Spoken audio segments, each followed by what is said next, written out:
السلام عليكم ورحمة الله وبركاته. inta nimid ilaa naxariis inta xanuunsan ilaa caafiyo muraad khayr Allah ilaasti taariikhna waxay ku beegan tahay 27 bishii 12 14 ku beegan 13 bishii 6 2026 waxaan rabaa hal qodob oo degdeg oo xasaasi ah in aan la wadaago. New York Times ayaa sheegtay in Iran iyo Mareykanka ay heshiis ay gaarayaan. heshiiskaasoo New York Times ayaa sheegtay in wadaxaajoodka u dhexeeya Mareykanka iyo Iran ay ku dhow yihiin heshiis siyaasadeed iyo amni muhiimad kaas oo laga yaabo in lagu gaaro inuu noqdo isbeddel weyn oo lagu xalliyo xiisadihii ka taagnaa bilihii lasoo dhaafay. Si kastaba ha ahaatee faahfaahin badan oo heshiiskaas la xiriira ayaa weli qarsoodi ah. Sidii warbaahinta tilmaamaysa, xogaha la faafiyay waxay muujinayaan in heshiiska hordhac ah uu u dhow yahay inuu diyaar u noqdo.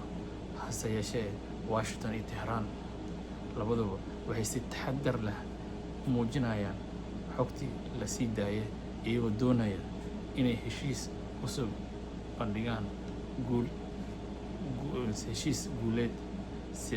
heshiis guul siyaasadeed oo adeegsanaya danahooda gaarka ah. Waxay leeyihiin Tehran iyo Washington ayaa waxay adeegsanayaan danahooda gaarka sida heshiis ayaga garan u dan leh ay u soo bandhigaan, ayna taxaddar u muujinayaan jahwareerka wararka iskhilaafsan. Jahwareerka ayaa sii kordhaya kadib markii madaxweyne Donald Trump uu beeniyey warar ku saabsan qodobada heshiiska, isagoo sheegay in xogta warbaahinta la sii daayay ay ka turjumaynin heshiiska dhabta. Wuxuu leeyahay heshiiska war ee warbaahinta oo loo soo bandhigay dadka kama turjumayso leeyahay waxa ka jira heshiiska dhabta ah. Dhanka kale, Iran fariimaha ka soo baxaya ayaa iskhilaafsan. Warbaahinta ku dhow muxaafidiinta waxay heshiiska ku tilmaameen guul usoo hooyatay Iran, halka hay-adaha rasmiga ah oo muujinaya taxaddar.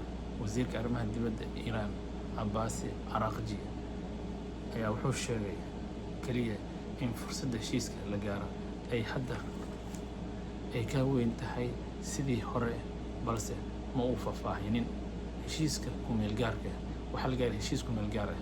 Warbaahinta waxay sheegaysaa in waxa hadda laga wada hadlayo aanan ahayn heshiis kama dambeys ah, ay tahay bas heshiis ku-meel gaar ah, is-afgarad ama dhammaystiran siyaasadeed oo ku-meel gaar ah. Waxay leeyihiin is-afgarad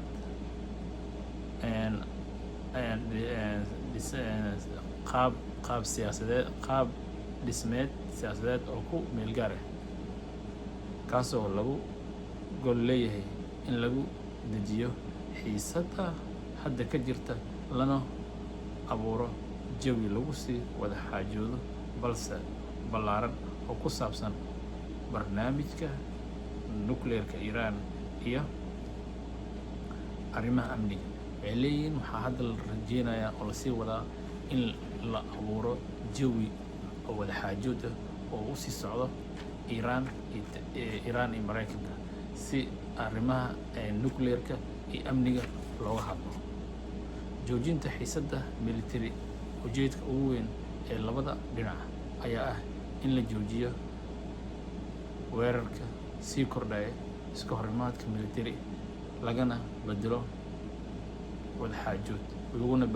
wadaxaajood.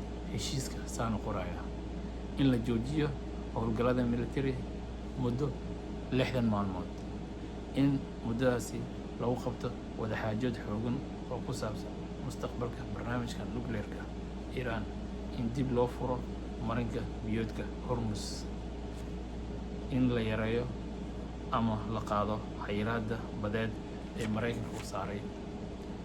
Arrimaha nukleerka dib loo dhigo. Arrimaha ugu waaweyn ee muranka dhaliya waxaa ka ah keedka uraniumka ay hodanka ku tahay Iiraan, xadka barnaamijka nuclearka ee Iiraan, habka kormeerka caalamiga ee loo hormarayo. Taasaa dhib kale arrinta cunaqabataynta. Kow, dhoofinta shidaalka, bangiyada, xawaaladaha iyo wareejinta lacagaha caalamiga aydan si loo fududeeyo. Marka waxaa rabay qodobkaas in la wadaago wixii ku soo kordho. Heshiiskan waa ku meel gaar, heshiis sax ma oo waa la kala boodi karaa anytime. waxaa laga yaabaa inay magaranaysa qodob kale xasaasi meesha keenaan aan meesha magaranaysa uu socon waysa sidii ku dhacdo kale markay Islaamabad ay u qabanaysay dhexaadinaysay dhinaca Mareykanka dhinaca Iiraan. qodobada lugaasi waxay kusoo dareen qodobo kale kusoo dareen. waxaas waxay dhaheen waxaan rabnaa kan waa ogon lahayn nuclear inaan ka hadalno in magaranaysa marin biyoodka Hormuz in la furo, laakiin waxaan rabnaa magaranaysaa in lacagteena noola soo daayo qalaa balaa xasaas. marka waa arkaynaa ma kasoo hordhaceeno khayr u rajeynaynaa wixii kusoo kordhay warkeena dambe. nabadiina. Asalaamu calaykum waraxmatullahi wabarakaatu.